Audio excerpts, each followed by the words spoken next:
I saw another day, only to scream into the night. Nothing ever tries to change, even if I want to realize. 'Cause I've been sitting here, same old ways, taking off without the same mistake. Darling, when you go away, it won't be as simple for you.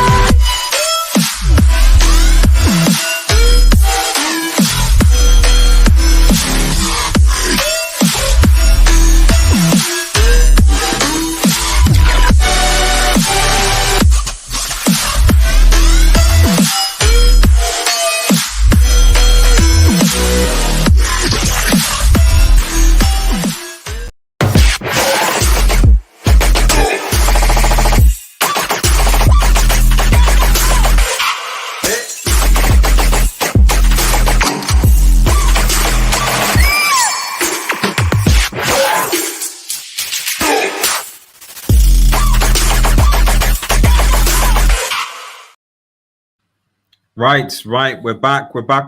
I'm joined with Eddie. Thank you guys for those who are tuning in after our Egypt versus Senegal preview. This is our Nigeria versus Ghana preview. Eddie, thank you so much for joining. How are you doing, buddy?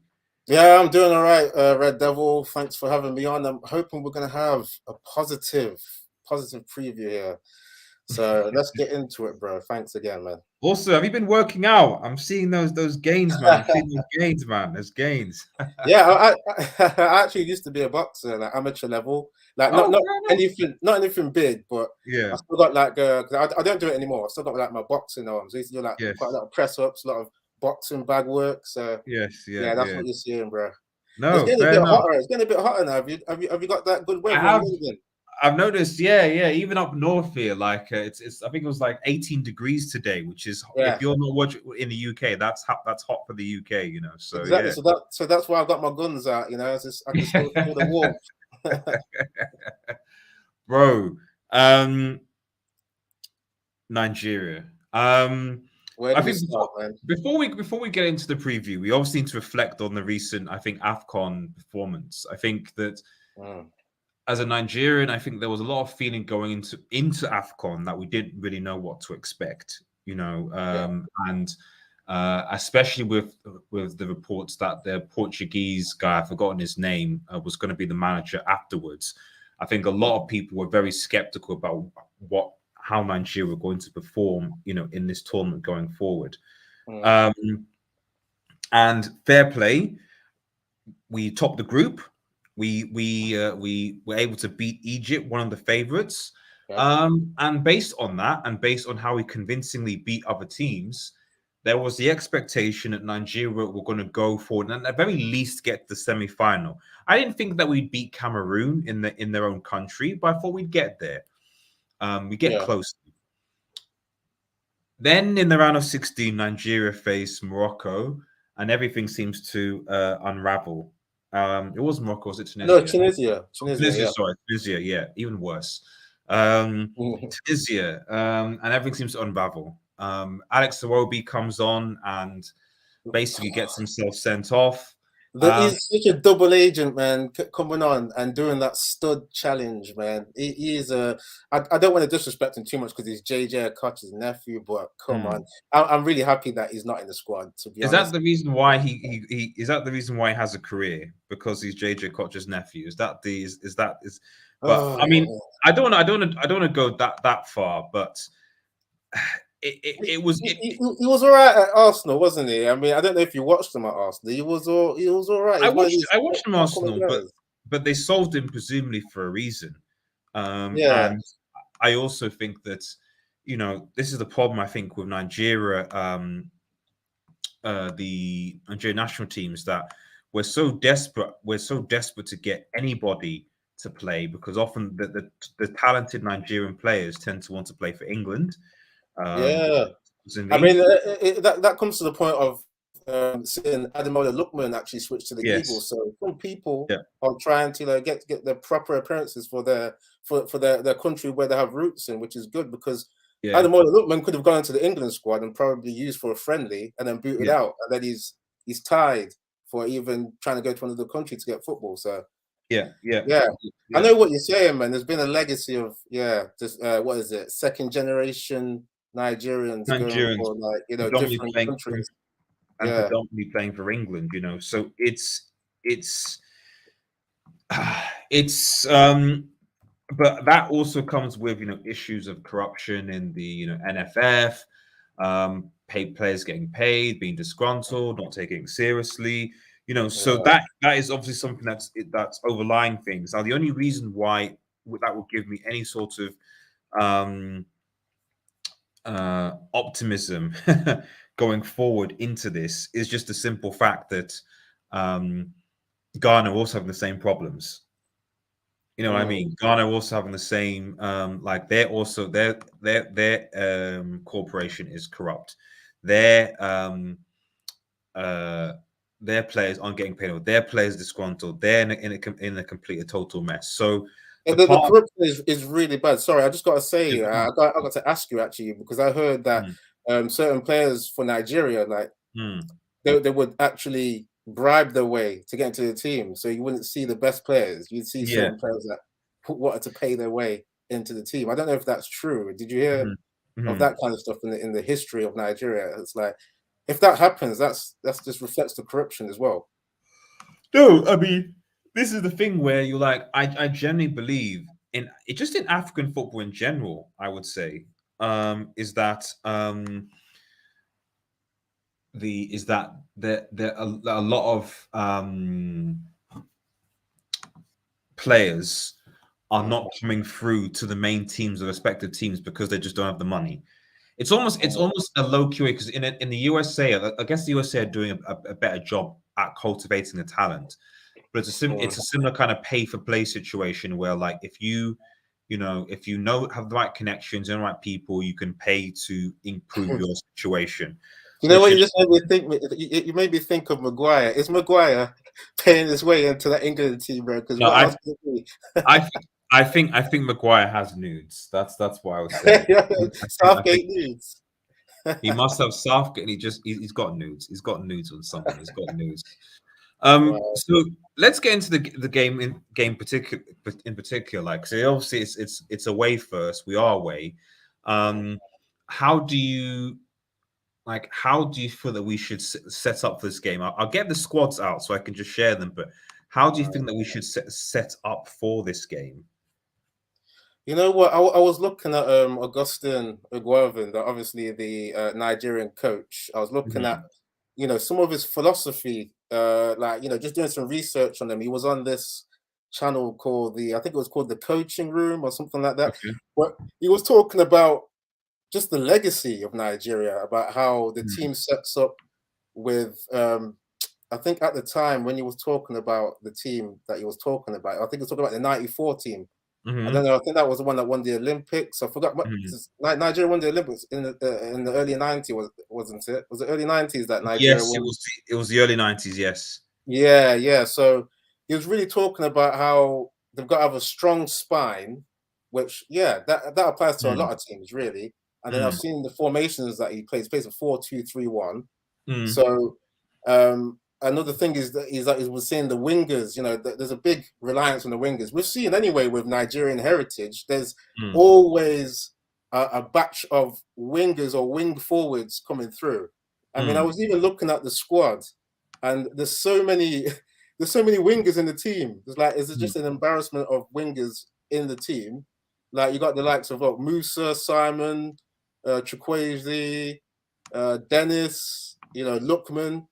And it's like, I reckon, to answer your question, the way we're going to set up is to really just try and do what we did in the AFCON group phase. And that is really monopolize the ball in the channels. Because if you see the goals that, Nigeria scored, if you look at them, analyze them, the way that Nigeria had the interplay in between the central attacking mid and the wingers, just really stretching the fullback and the centre back of the other team. It was really good. So I reckon for the away tie, I don't know if Augustin is going to respect them and maybe be a bit more defensive, but it doesn't seem like that's a Nigeria thing. It seems like they're just going to play their game, So I reckon they'll go for it. Just press Ghana back and really focus on the interplay between the wingers and the centre attacking mid. And I reckon, I'm not going to do my prediction yet, but I reckon it's going to be a good one. It's going to be a good one. So yeah, emphasis on wing play. So this is the lineup. Just if I remember here. So I'll get the Ghana one up in a second. Obviously I can see that. I'm just seeing the surprises. I'm loving that training kit, by the way. Look no, it's nice. I think I might order it at some point. Maybe closer to the World Cup. They're still using it. Like, this is the thing about Nigeria. We order quick because they're sold out, didn't they? That's typical. Like, we're good with appearances. We look good. We dress good. We party. That is Nigerians to a T. But when it comes to actually delivering on the field, it just tends to fall short a bit, So, but like, you can buy the training kit and it'll be great, So we at least if we suck, we suck looking good. That's basically Nigerian and way at times. So you're right. Sorry, I'm folding this. So Ndidi, Aribo, Onyenka, Etebo. Why is Ahmed Musa still in this squad, man? I don't really understand. I'm not sure, but isn't Ndidi injured, isn't he? But he's still in the squad though? But wait, is he still actually in the squad? Because he's got a medial ligament injury, hasn't he? This was 2 days ago. 2 days ago. So let me just double check that. Because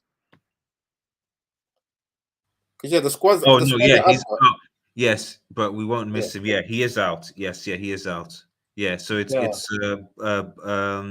Boneke, I think, that is the replacement. I think, who plays. Who's that? Who's replacement? I think it. I see. Did you say Onyeka? Is it, or what's it? No, Is it Bonke? Oh, Bonke. Yeah, he plays. I've got an old squad that I'm looking at too, because I've got Ndidi in the squad that I'm looking at too as well. So Bonke. Bonke was not originally included in the standby list. Was named as his replacement instead of Onazi. So he could have used Oganei Onazi, but he's chosen Bonke instead, who plays for Lorient in France. Because I picked Bonke outside the players on standby because Ndidi is a defensive midfielder, and there is a defensive midfield in the standby list. Bonke has been a player in my heart, so it was a like-for-like substitute, the 56-year-old said. I mean, I like Onazi, but he's only 29. He could have still played. Looking at him, like, on paper, he could still play, but it's like I was listening to what, like, some certain Nigerian fans were saying, because obviously they were doing their previews, and I heard that they just don't want him back in the team, so he must not have been playing well. But I just remember Onazi from the 2013, I think it was 2013, when Nigeria won the AFCON, and he was, for me, he was one of the players of the tournament, along with Sunday Emba was another great midfielder too.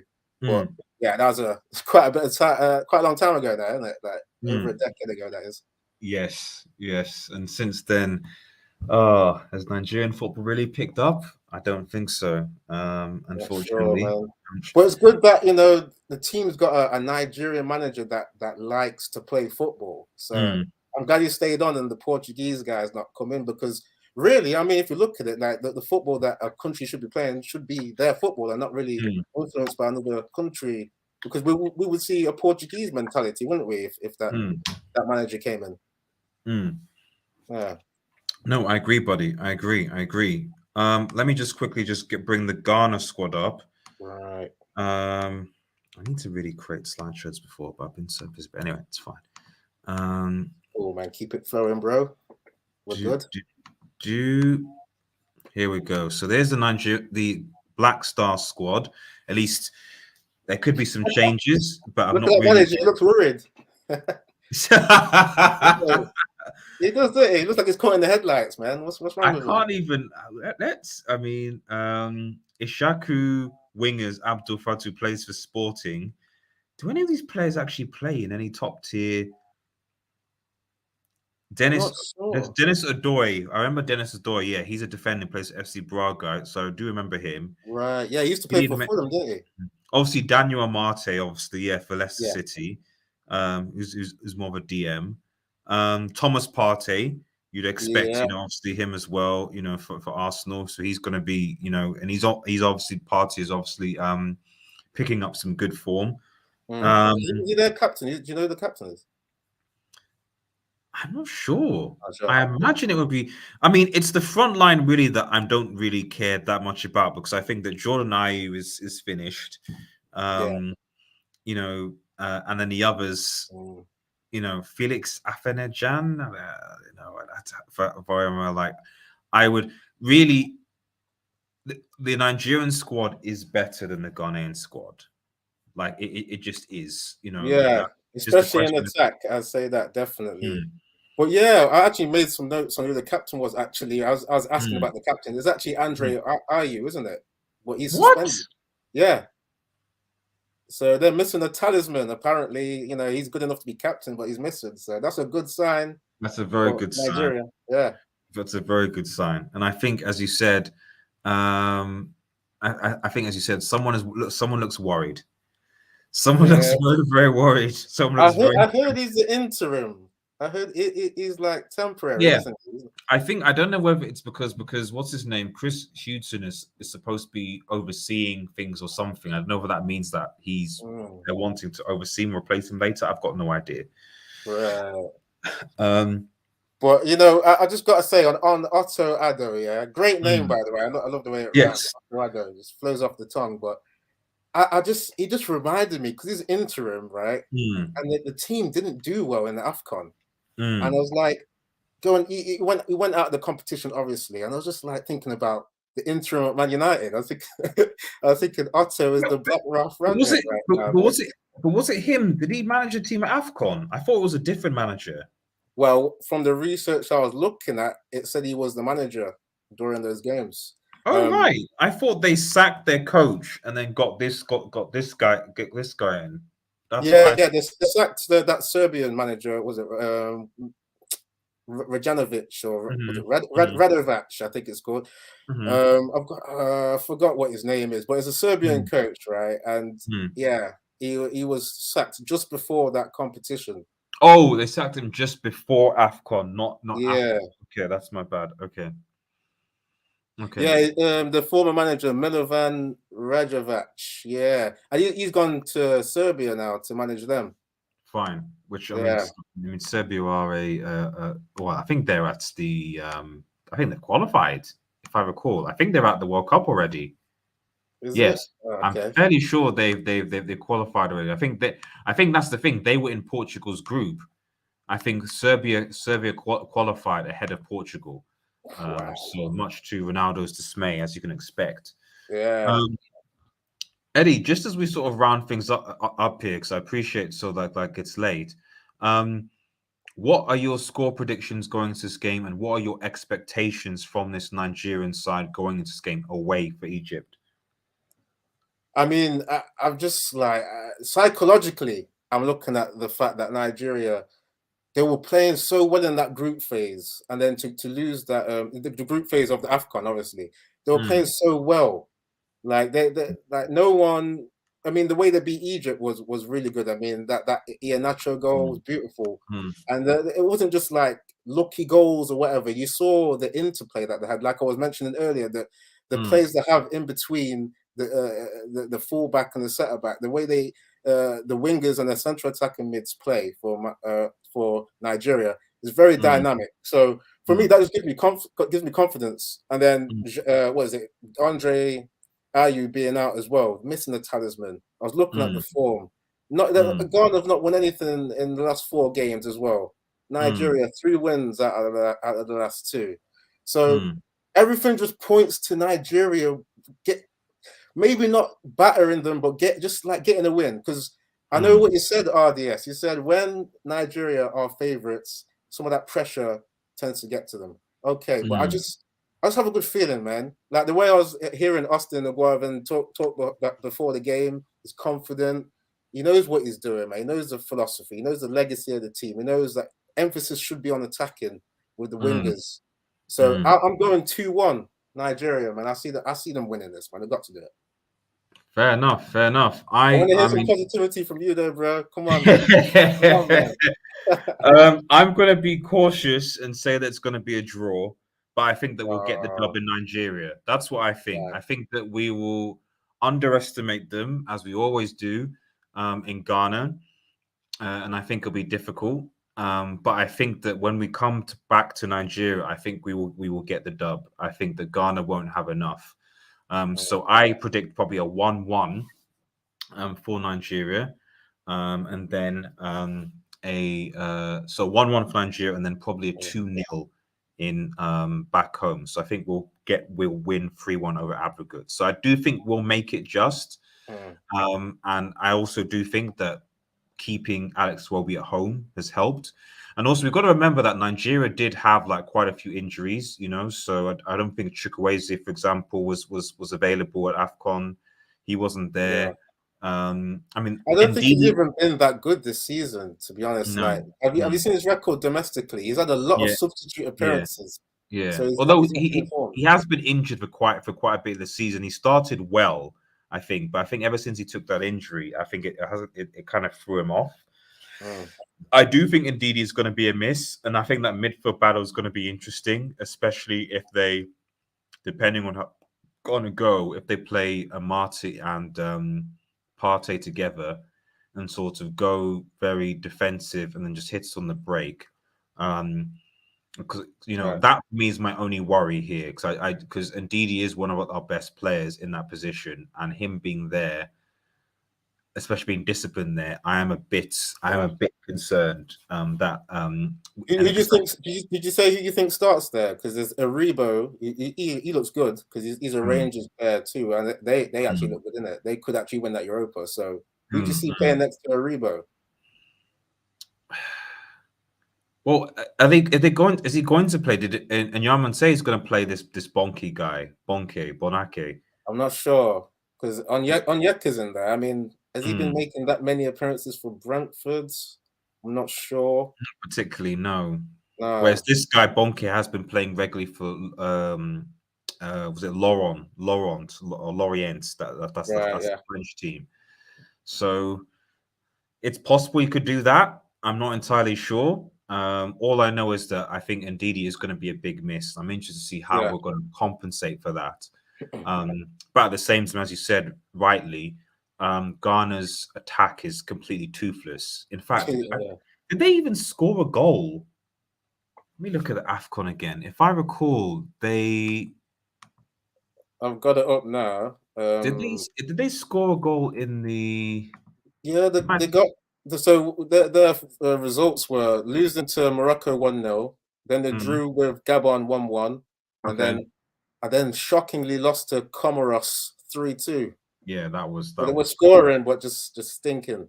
Yeah, that was funny. I'm not gonna lie. That was. I mean, I couldn't laugh completely because Nigeria lost to Tunisia like not too far afterwards, but the Comoros loss was just it was priceless. It was so funny, so funny. Guys, I gotta ask real quick though before we go off, because we're not talking about the fact that Osherman is in the squad, right? Yeah, and he looks dangerous, bro. Yes, like surely he starts up front, and then the bad boy from Watford, what's his name? Dennis, he's not scored yet for the national team, and he looks like one of the best natural players I've seen in attack, man. I mean, he's gonna move from Watford soon. This guy, natural dribbler, natural player. I see him starting. You know, what do you call it? I don't know about Iheanacho starting, but I just want to see. Do you think Iheanacho should start? I have a feeling he will. But that's I think he will because he's got that experience in there. But just from the form that Dennis has, I mean. Not even looking at his stats are really good. 9 goals, 5 assists in like 26 appearances. That's really good for like playing for a crap team like Watford. We know Watford are crap, changing the managers every time, and no consistency to where they play. So for him to bag all those team contributions. It's really good. So I would hope that Iguaran just sees that and sees the way he plays and puts him in there. So I would go with, I would go with Simon, and then I keep saying Emenike. It's not Emenike. I'll go with Simon, Dennis, and maybe Chukwueze, and then Osimhen up front. That's what I want to see, man. Yeah. Well, I can see Iheanacho starting there. Because that's the thing, that's the thing. I could definitely see, but I mean, I'm glad that at least that because it wasn't Osimhen wasn't available. That was it. Chukwueze wasn't available anyway, but I don't think Victor Osimhen was available for under AFCON either. So it would be good, as you said, to see him playing alongside Dennis and just at least giving us additional options, So, but like I said, you're right. Nigeria have the superior attack, so if we can just bring the ball to them, then I think that we should be fine. I just think my worry is just that we lose the midfield battle, and if we lose the midfield battle, we'll be able to get the attack involved. But if we win it, or at least we don't concede possession so heavy. I mean, one thing I would say about watching Nigeria compared to Ghana in the AFCON was that I felt that we were a lot more comfortable in possession. We were a lot more passing on, so that was regardless, but messing around against Tunisia in the general games, we were a lot more comfortable. Ghana, I just felt were just a bit all over the place, but that's just me. No, I saw that. I mean, I didn't really watch Ghana as much, but I completely agree with what you're saying about Nigeria. Their interplay is really good. So that loss against Tunisia was just it was so bad to see that, because they should they were technically better than the Tunisia, man. I mean, Iwobi was the guy that was at fault. I just completely blame him. I mean, if you're playing with 10 men, throws your game plan out the window. And Nigeria still had chances. If we look at it, when they went down to 10 men, they brought on, was it Sadiq up front? I'm sure he had a one-on-one chance. They had chances to come back in the game. So it shows the resilience of Nigeria. So I'm confident, man. I'm confident. But usually when I'm confident, shit goes the other way. So I don't know, man. I mean, I still think Nigeria will take it though, anyway. Cool. Right, guys. No, there's not been that many. So, but for those who are going to be watching post live, so that's not live, remember to like, share, and subscribe to Red Devil Studio, and check out Eddie on his channel. Please head over and subscribe to his channel and support him. Eddie, thank you so much for coming on. I am hopefully going to be doing a watch along tomorrow. So for those who'll be watching, or even yourself, Eddie, more than happy to sort of jump on while I hopefully cheer for Nigeria to beat Ghana. Yeah, man. The other alternative, which we're not going to talk about. But yeah, come on, Super Eagles, right? Let's go, man. Let's go, Super Eagles, man. Thanks for having me on again, bro. No worries, bro. Have a nice day, everyone, and cheers.